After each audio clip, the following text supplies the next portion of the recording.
Assalamualaikum warahmatullahi wabarakatuh. Salam Om Swastiastu, Namo Buddhaya, dan salam kebajikan.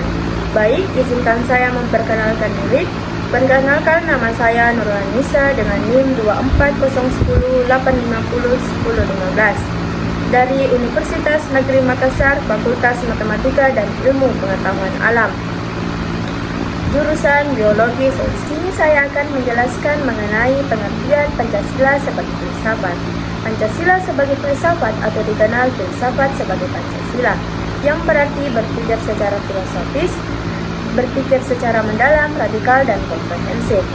Menurut Syarbaini 2003, filsafat Pancasila dapat didefinisikan secara ringkas sebagai refleksi kritis rasional tentang Pancasila dalam bangunan bangsa dan negara Indonesia. Dan menurut Pranarka 1985 bahwa pemikiran filosofis Pancasila telah dilakukan oleh para pendiri bangsa, para ahli, dan para tokoh Indonesia. Pemikiran filosofis terhadap Pancasila adalah suatu renungan reflektif dan sistematis mengenai Pancasila yang sifatnya personal. Slamet Sutrisno 2006 juga mengatakan bahwa pemikiran filosofis Pancasila merupakan renungan mendalam tentang Pancasila dari para tokoh ahli atau ahli filsafat.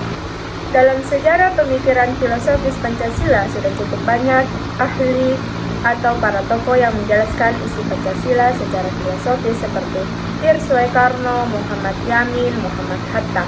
Disusul beberapa ahli seperti Kunto Wijoyo, Muhammad Nur Syams, dan Hardono Hadi.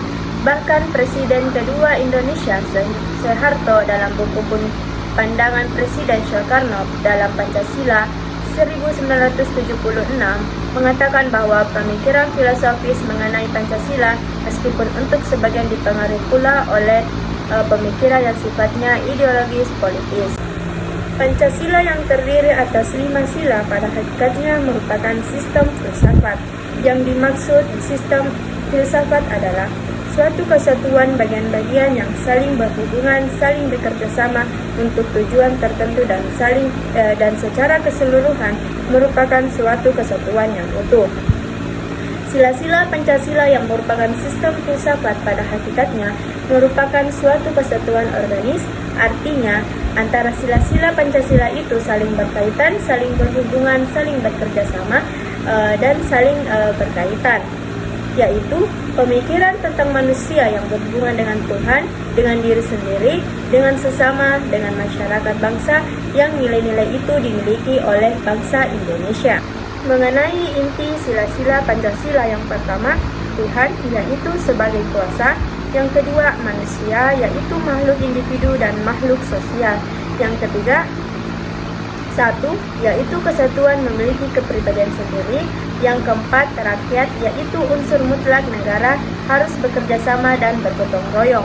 Yang kelima, adil, yaitu memberi keadilan kepada diri sendiri dan orang lain yang menjadi hakikatnya. Baik, itu yang telah saya jelaskan tentang pengertian Pancasila, tentang Pancasila sebagai filsafat.